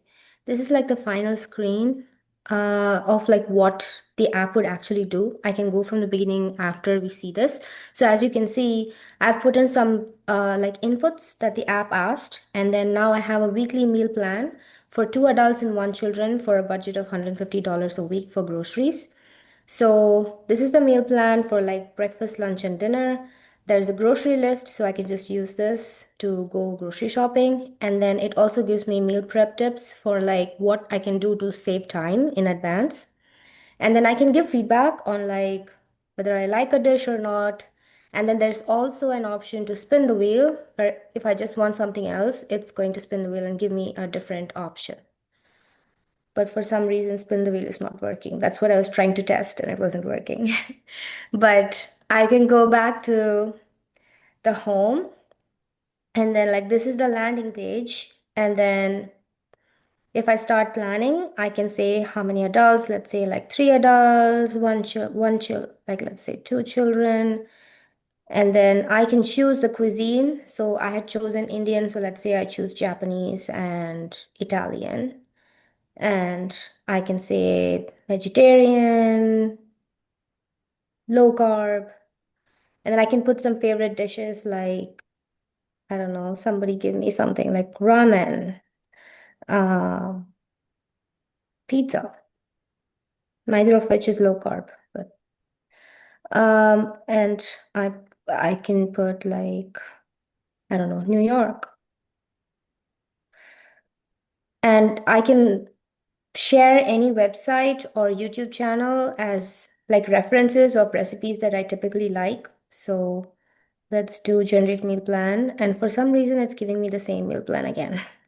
Actually, no, it is giving me a different one. Yeah, So yeah, that's that's awesome. basically, yeah. Nice. Oh, I've, wow. A That's little bit of cool. AI interjection, some database stuff in there, and you have an app. I mean, I yep. think the Yeah. biggest argument in our household is what are we making for dinner tonight? And it always ends up like one Yeah. of five things. Yeah. I know. And Yeah. yeah, so the app is called Meal Wheel because you can actually spin a wheel to get a different plan. That's awesome. I Awesome. know. Yeah. I would love to use this. I'll give you some business advice. Don't market to 7-year-olds because they'll pick chicken nuggets and pizza every time. Absolutely. That's true. Yeah. Well, that's Yeah, whatever I awesome. want, which is chicken nuggets. And Thank how you, much guys. time did that take you? 10 minutes? Under 10 minutes, yeah. Wow. So I worked with, so I can actually show you guys, like I worked with ChatGPT to refine my prompt. So basically, um, yeah, so I had like a small write-up. So I told it that this is what I wanted to do. And then it gave me like a prompt for Lovable. And then I said, okay, give me the UI UX flow and the sample output. So it gave me all that. And then I said, okay, now I have only 5 credits. So use the prompt that you gave and the UI UX flow and the sample prompt, and then make a final prompt. I only have 5 credits. So it gave me one that would use up only 1 credit. So I then went and plugged it in to Lovable. Very That's cool. that's Oh, perfect. Yeah, wow. that's how you can go ahead and Yeah. do that. And what I can say, what one thing I want to really call out on this thing, Sandhya, that you had your at least your thought process pre-planned and that you could feed to chat gpt, so a little bit of that pre-planning, the business planning, or just the use case refinement goes a Mhm. long way to do the rest of the planning accordingly. So kudos, really, Yeah, really this is great. really great. Thank you, Yep. guys. Yeah. Uh, We'll do one or two more, and I think that's what we good. Yeah, we yeah. had. I think Scott Scott. was ready as well. Yeah. I'll walk you through this real quick, and then I have actually a couple of questions I'd love to follow up with if you guys will bear with me. Uh, Sure. okay. Hmm. So I'd actually just, oh, shoot, it's not allowing me to share. Got documents. Screens. Huh. Let me see if Yeah. there's a way I I can. gotta, I gotta allow my settings real quick here. I just gotta turn Zoom Oh, on. okay. I turned it off, so give me 1 second. There we go. Okay. There we go. Now it'll allow me to share. Um, okay. So this is I travel a lot. Um, I log about 130, 140,000 miles a year. Wow. Oh, Yeah. yeah. And but I'm a high maintenance traveler. I'm actually so I just threw this together. I just came up with the idea, just split second, threw it into Chat GPT real quick to get a task list and throw it. But one of the struggles I have when I'm picking hotels is it takes a long time for me to pick a hotel because I'm pretty high maintenance. I work out 6 days a week, former bodybuilder and power lifter, so I want a real Cool. gym. I can't do most hotel gyms. They have Uh, free weight points, right? yeah, what's that? They have free weights, right? Amongst other things, yeah. I mean, I go hit workouts with battle ropes, all kinds of stuff. So anyway, Nice. and then I'm kind of obviously a picky eater because of my lifestyle as well. So, and I travel a lot. So, picking a hotel, it's always hard to figure out what's around you when you pick the hotel. And so that's what this website's designed to do. So instead of just picking a hotel and going to look at the hotel and seeing what's around you, this needs a lot of enhancement because it was just a real quick and dirty. But just some key things like what brands I'm a Platinum Elite Marriott, so obviously gym facilities, dining options. So whether you want a high protein option or snobby restaurants around you, right around the hotel, whatever. For transportation, is there a train station nearby? Is there high volume of taxis and Ubers there, which is always an issue, very much so. Um, and then the one thing I was going to add, but I didn't have time, is proximity. Do you want to walk all these things walkable or within a certain time or mileage distance or whatever? But you can put all that in here and then search for your hotel and bada bing, bada boom. So Awesome. Again, the next steps would be what? Just finding the APIs or sources of the information, have the AI source how to connect with them, yeah, so, get so them I'm going, together. I'm actually working on a mobile application. I've done 4 startups. I'm older than most people on this call. But I'm a biz dev guy. I don't code. Even though I run software engineering teams, so I know enough stuff to be dangerous. And I've tried to teach myself Java a couple of times, but I screwed up loading the Java compiler, so I never got very. Java's pretty tough. We've been there. Oh, I couldn't even load the compiler though. So, but anyway, I always told everybody if I could code, I'd start a whole bunch of stuff. So now the proof's in the pudding. So I've actually been working on a mobile application. And so I've actually spent almost a week and a half just refining all the task lists and dashboards and everything in ChatGPT. And so I've got 12 phases. I'm waiting for it to spit out actually right now into a task file with wireframes. Um, and then before I go trying to dump it into Lovable and seeing what it can do with it. And then my plan from there is to, once I've got that refined enough, to probably put it into Cursor. And I'm not sure I can handle Cursor because I'm not a developer, but I know enough developers I might be able to go ask them some questions, but I'm hoping I can figure Cursor out because I hear it's really designed for developers. Yeah, Uh, it's pretty easy if you have basic understanding, but something like this with Lovable Supabase, I would definitely look at end-to-end, do some of the more complex integration stuff to make it a little easier, but this Well, seems like this a is perfect use this is case. not the mobile application. I've got a whole another mobile application that I'm working on. Um, my one of the questions I had for you guys though was ChatGPT, which has been phenomenal. It'll build wireframes for you. Now, my definition of a wireframe is it's just that. It's wireframing and it's a guide, but I know that definition's kind of evolved. If the wireframes have the right ideas, but just don't look the way you want them to look, can you use that and it'll actually give you a good design in Lovable Yep. or You just, when the little plus sign in the bottom left corner, you attach the image or PDF.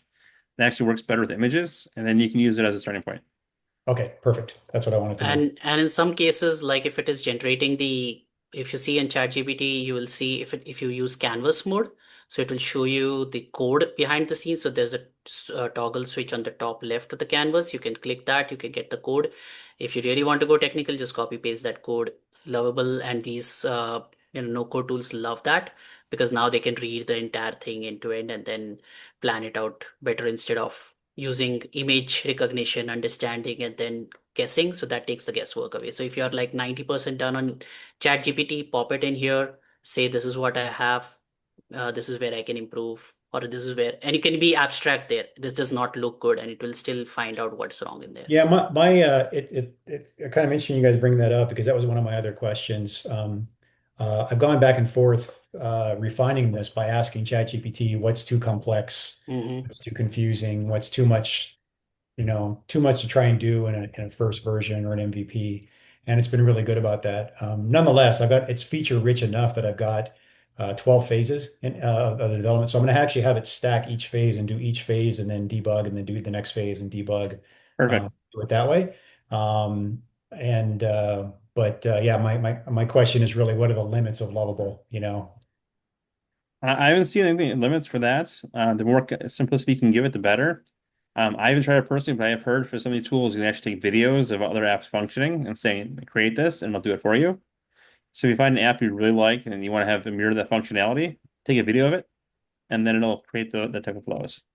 Interesting. Uh, yeah, and another thing, what is there that depends from tool to tool, and I think Daniel has just pointed that out. Different tools eat credits differently. Like Cursor is under a lot of fire right now because the way they changed some of their prompting techniques, and it is now eating up credits crazily. Uh, I think Lovable falls a little bit in that bucket depending on how you're prompting. So you have to actually try out a few things to understand where you're going to use prompt, credits or not.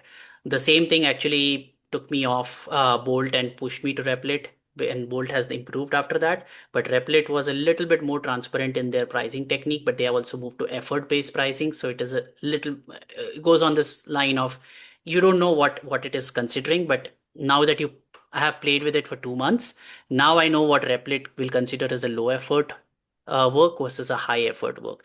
Think of it like you're working with a real person, right? If you say things in a certain way, it will be considered as low effort. And if it say it in a different way, it will be considered as high effort. You will get different quotes out of the same for similar tasks, right? Yeah. It It's really it's Yeah. all the pushes same. counts to the MVP, keep it simple first, prove it out, Yep. invest the money. But still, if you can build a complex app for a couple $100 in credits compared to spending 50,000, I'll take that. But if you can do it in $50 of credits, go for it. Hmm. Yeah, I've raised and it's been 20 years since I did my last startup, but I've raised almost $10 million in capital for various startups. And when I did my very first one, um, and I basically had an idea. This was during, I'm going to date myself here. This was during the first dot-com boom. And I was working on my business plan and told my wife, if I can raise $1 million, this might be worth doing. And 30 days later, I had $1 million at a $5 million valuation, which was just tells you how insane those times were with just a Yeah. business plan. So I haven't done this in quite a while, but I've got a spreadsheet here tracking all the different costs, and it's going to add up pretty quickly, between your Hmm. iOS developer, Google Play license, Supabase, Lovable, Claude, everything. It's just going to add up real fast. So just a comparison, what would that cost in the old way of doing things? Oh, there is no comparison. And you think about 10x, 100x, just give everybody here an idea. Oh, well, so it's not that simple of a question because the technology back then, it didn't exist to do a lot of things, right? So it's That's kind all. of Yeah. like, it's like asking a guy who builds wooden furniture, what's the cost relative to building a Ferrari today, right? You Okay. just know there's no, but everything had to be done manually by hand and very, very complex. So, yeah, it took teams of developers to build almost anything, and I blew through $1 million in 6 months trying to build our first prototype, and had to go do another capital raise very, very quickly. So yeah, um, it was not easy back then. I mean, I wish I was in my 20s again, but Good deal. We appreciate the feedback and thanks for sharing. Yeah, I thanks, think Scott. we'll And jump in. Josh, I know you asked. There was a couple people that said they were ready. Like I think his name was Sirius. And then he said the back end wasn't. I just want to make sure. Uh, maybe we have. I think. Let me see here. Should we have? Yeah, Yeah. Did you want to it's go? Sorry, I know you were next. I was keeping an eye on everybody else. oh yeah, the backend Yeah. isn't wasn't working because I can share my screen pretty quick. I don't know what's going on, but it's I'll share what it came up Yeah. as. Sorry, Josh. I Um, just I was trying to keep track with that and make sure we. Yeah. Go ahead and we can do it quick Um, and I'll okay, start okay, doing like 2-3 minutes for each, and we'll get through these And for last. Sasha's question, I don't know, Lovable and other ones, you set by plan. So you have credits that wind down. You just can't build anything else to buy more credits. They won't like bill you for 10,000 credits or anything. yeah. So okay, so I want to do like a just like a urban garden tracker thing for my own purposes. Yeah, There's a cool. good opportunity to do it. So I want to have like plants, like ability to manage plants and see their growth and metadata around this, some graphics, hopefully, some camera APIs, and like a planning thing. So I can because I need to plan like a raised beds and situation like those. So I think it'll be very helpful. So I think the problem is on that super base. Is that what's called? Super base? Supabase, yep. Yeah, yeah. So I think I did it. Well, I originally issued, I pump into ChatGPT to get a good prompt. Not much though, just like okay. And I didn't go through that super base thing, and then I connected it, like use like my GitHub accounts and Uh, connected it, and then it still has trouble at the next step to. It started with some sort of a migration plan at some point to connect and try to come up with migration SQL, I guess. But at the end, these buttons don't work. Anyway, that like there's multiple buttons that don't work. I think the user authentication wasn't there, etc., etc. So that sounds like there is certain flow that you You usually probably have should to like like it's connect the thing first. kind of have to be explicit. You have to ask for it to set up, user accounts and explain if you want different roles. Mm, If there's a button that's not doing something, you have to really tell it when you press this, I want you to store the information and then do it. I think live right now is it's like you're out of credits, so it's not going to do too much until you can add that. yeah, It may have stopped halfway through the ad too, and without credits there. So, right. but this would be a good start, and then you just explain what you want and saying, okay, when it hits save layout, I want the button to do this. It doesn't have a lot of logic when it first does it. It does some basic stuff, but then you have to really Gotcha. prompt it to go each step. If Mm. you have like those 12 steps, like the last person. Right. So it create this automatically. It got none of these are functioning. So it sounds like it might get some of those function. Oh, and I hit like multiple runtime error or whatever. So something went wrong there trying to fix this up, etc., etc. Yep, it's definitely an iterative process. So you'll have to take this and Yeah. go from. Yeah, this is a great start. Yeah. So I Like, want to ask, I guess, when you get here and then you just keep prompting, I guess I spend 10, 15 minutes to go 5, 6 iteration of prompting and then get to here, right? And then that exhausted 5 credits. So you spend like 50 credit to get there. And then do you, I guess, at what tier do you get to just download the source code or is it deployed to GitHub directly? You you should can be able to deploy it download. anytime. You Yep. should be able to deploy it anytime. Okay. And then because it's already connected, is that just landing in my GitHub?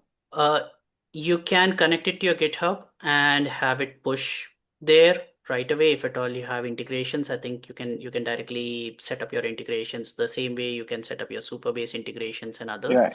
So you Right. can definitely always push it into your GitHub and take it from there.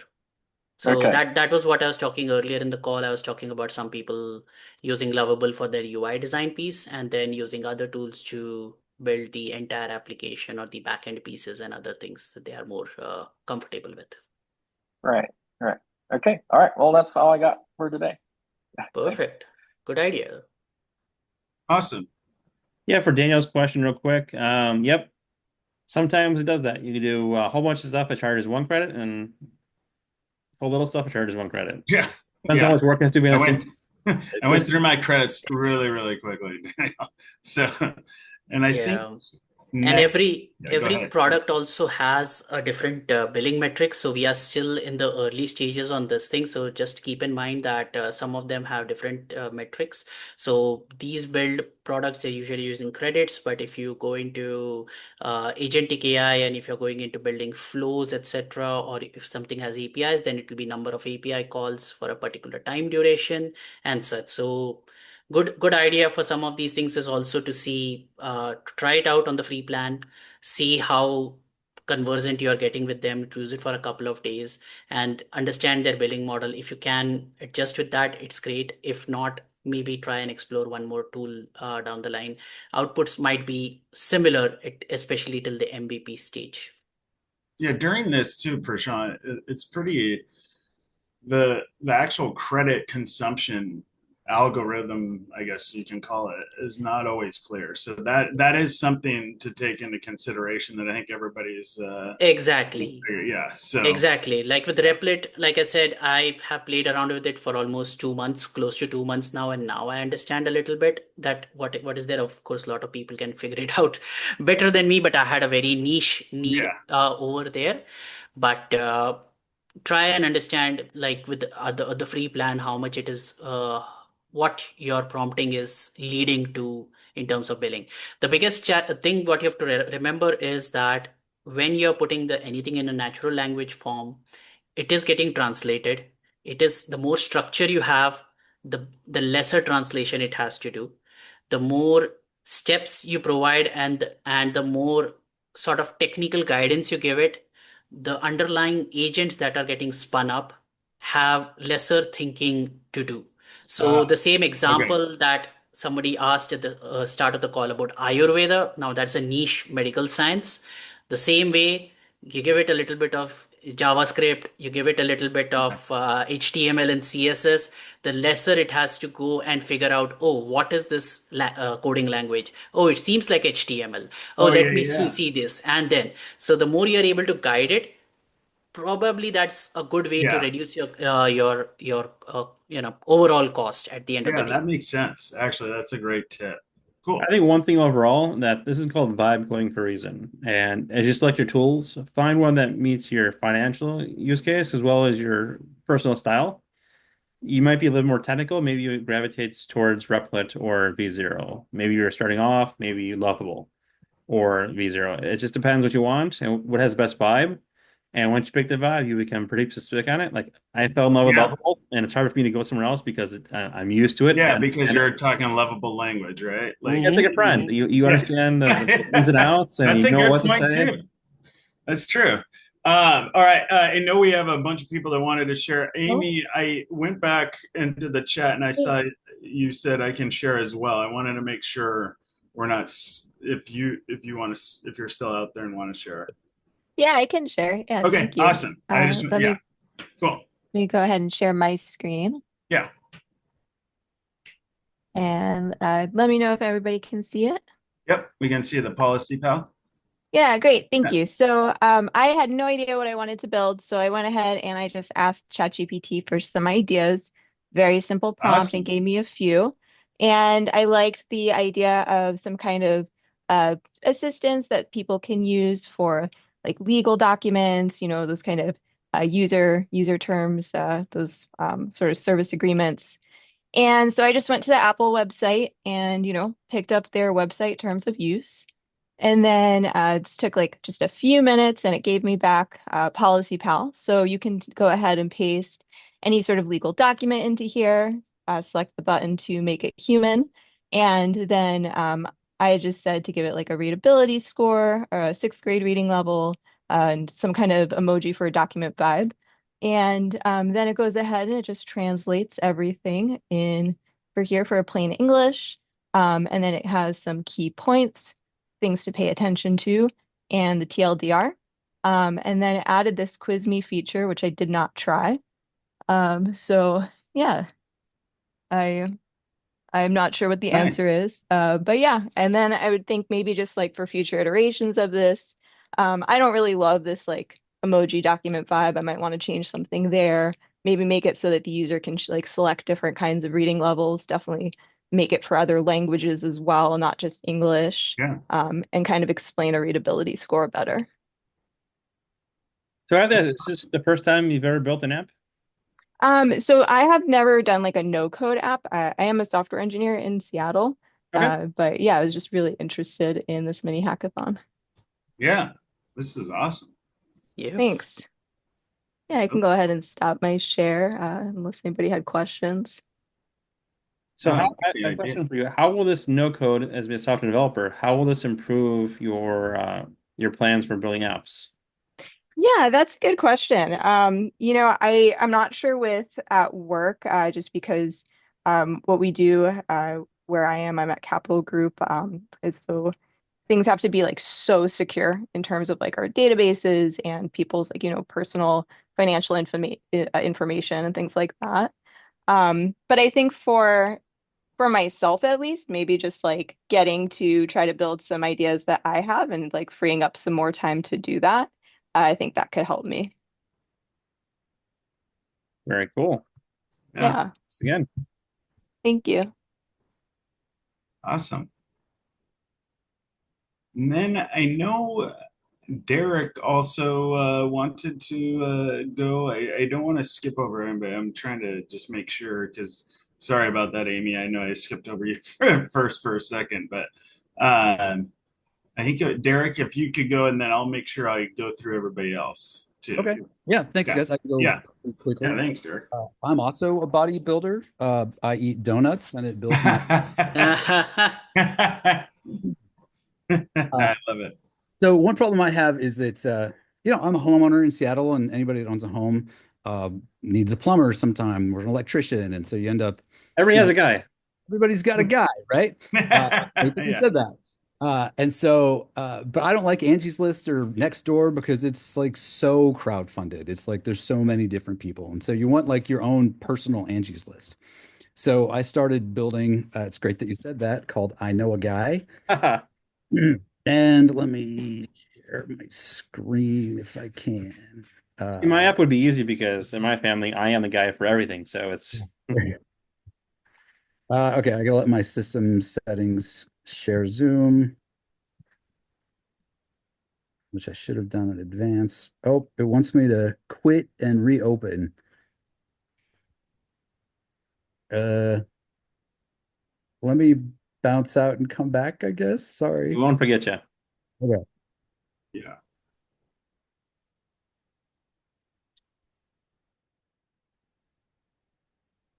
Give him a second. So I have to ask when people are still left, and we got 51 people, which is amazing, still here. Yeah. An This hour is and a great half. engagement. So who is now super enthused to go out and build something? Had a epiphany moment, has great concept. Who's going to take this and build the next Microsoft in their garage? If you have space in your garage, that is. If Which you might have be a a good garage. idea. I don't have a garage. Come on, Josh. Oh, yeah, no, yeah, you're segmenting the market too much. But you might rent a garage. You might have access to a garage. All right, sorry about that. Let me try sharing now. There we go. So I'll just do entire screen. See all my garbage. Okay, so here you guys see I know a guy. Mm-hmm. All right, so as I was doing this, I tried like one big prompt and Lovable kept getting stuck. And so what I found was, and I was going back and forth with ChatGPT, that what I found to be kind of most useful is like you were saying, just do iteratively. And so I would go and be like, okay, I have this screen. I take a screenshot of what I had.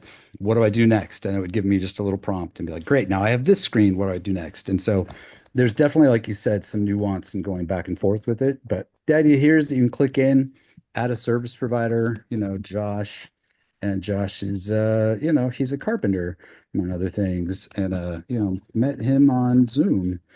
And the idea here is that ultimately what I want to do is connect this up so that I can have friends join. I can share things out with friends. And so if they want to join my little mini network, my mini Angie's list, I can say, hey, that can be shared with friends. But if I want to hoard this particular person because I don't want everybody taking my handyman from me, then I can just make it private uh, and go from there. And so the idea here is to continue to build out so then I get like a drop down and I can, sort by, location or different things, which I'll add in, or filters so that or add an editing button so I could edit and be like, oh, their number changed, or I want to add a website or those kind of different things. So very much in the early alpha stage. But this is pretty cool. I think it's something that Yeah, that's solving a real problem. I know personally, Yeah. it's like, which plumber do I use? Which septic tank person do I use? You see your neighbors using someone, is it good or not? You go up to them and say, hey, I saw some truck at your house. I'm not stalking you really. Like, were they any good? Yeah, exactly. We're like walking in the neighborhood, you see people trimming trees, and you just start taking pictures of vans. And so the idea is to have like a personal CRM for tasks that need to be done. They have a cash price? Uh, Exactly. yeah, I'm thinking more just community building kind of thing. Awesome. This is great. Yeah, All right. that is awesome. Thanks for letting me share. Thanks for sharing. Yeah. Yeah, thanks, Derek. And then I I'm think trying to see here if there's anybody else. Daniel is saying, assume all the people they are left are launching startups now. Actually, the people who are launching startups have left. They are all gone ahead and started building already. That's the secret. We kept the coupon code to close to the end, so that way they didn't come for the code and just jump off. Because the folks at Lovable, they heard about us on LinkedIn. They reached out saying, hey, thanks for not asking for anything, but here's a code to share if you want to. So Yeah, there was, and I want to call out, is there anybody I missed that wanted to present? I just like, because I'm trying to go through and I know I might have missed a couple. If there's anybody else, feel free. Oh, it looks like we got a, I Oh, don't wanna, yes, I we got, could present if there's time. yes, go yeah, ahead. please. Cool, Yep. thank you. Hi, I'm Seth. Awesome. Yeah, sorry about that. I knew I missed somebody. Hey, no problem. So Yeah. I'll go through the process. As a background for why I'm building this app is I have a PhD in cognitive science, specifically learning psychology. So I've always been really interested in how to build educational tools or things powered by cognitive science. So you'll see what I came up with accordingly. So I always thought there might be a better way to read using ChatGPT summaries. So basically, I had an idea for a program and I put it in ChatGPT, actually, after the recommendations of people in this call, to optimize what I wanted to do for Lovable. So I put what I wanted to do, then it told me a prompt that might be good. So then I put it in Lovable. What I came up with is this. So it's best visualized on a really difficult article like quantum mechanics and stellar evolution. So it's pretty hard to read for most people. So here, if you want to see an article summary within the article, then you can click on it, but then there's three modes. So there's a normal summary, but then there's a short summary. And then if you're really not familiar with the field, there's a summary at the level of like a 5-year-old. So like tiny invisible rules called quantum mechanics. So it makes it accessible, but then as you're going along, if you get confused, you can click on any paragraph and you can see the three sets of summaries depending on what you're looking for. And then the goal really isn't to just rely on the summary. The goal is to use the summary, like here it says, stars make energy because tiny particles can magically jump through invisible walls that should stop them. And you use that to get a deeper knowledge, would say the short summary, and then you help use that to help you understand the full summary.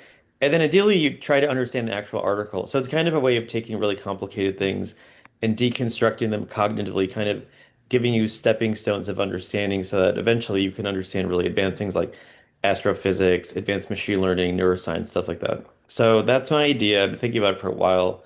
It's actually a good this is a good motivation to finally prototype it. And I'm going to do some testing, some reading assessment tests on people to see does it really help you read? Does it make it easier to read? And then, yeah, I mean, if it works, I'll ask for money.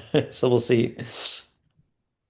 Yeah, really great idea. You can actually iterate on this to kind of, if you're able to connect this to your OpenAI Mhm. or any other, service provider, that way LLM provider, and you can have this as a continuous chat as well. So what did you understand out of this? You can actually take it up there. There are much more other concepts that keep on coming down the line on that once you iterate through that. So yeah, lovely. Thank Yeah, you. That's this a is great idea. awesome. Keep that in mind. Thank you. This is really cool. Nice work. Thank All right. I think Brooke asked a question like where to read about the evolution of commercial services management and AI. I think a lot of this is being built now. There's not too much out there for AI development and products and SDLC. So if you had some good ideas, like now is the time to write the book on it. Thanks, Josh.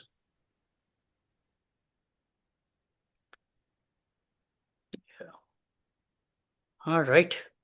Um, Anybody else wants to share?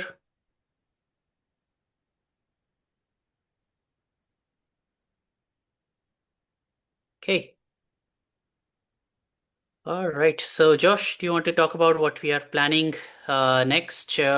Of course, we can always have people. I see a lot of people in this from the Seattle area, East Side, etc. I'm happy to, meet in person as we gear up for the in-person you know the larger in-person event as we are finalizing those details, but I'm happy to meet people here in person as well, or Josh is happy to do that. We can hack through some ideas, exchange notes, things like Yes. that.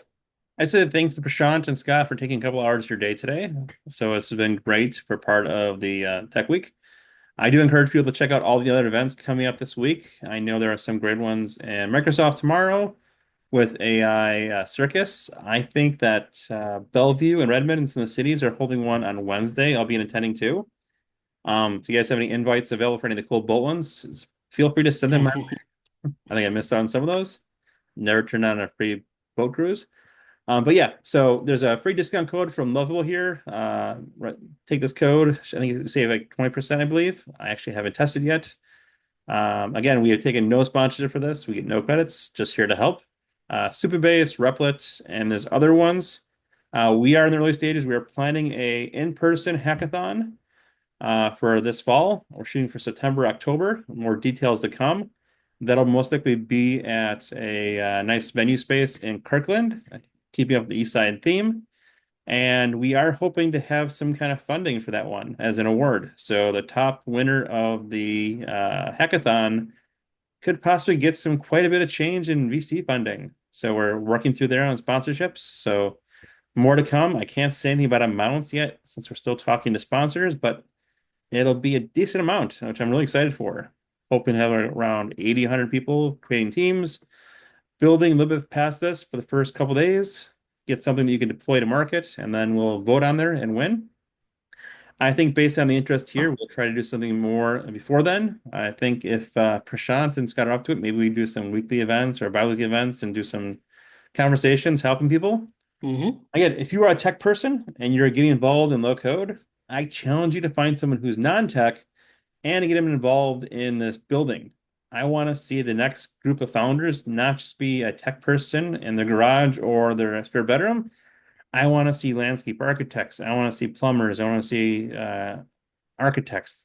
I want to see everybody who's not tech become just as much as a builder as us tech focused, because this is the next wave of building. And I think we can be the enablers, create those structures, help the community out, and we all get ahead.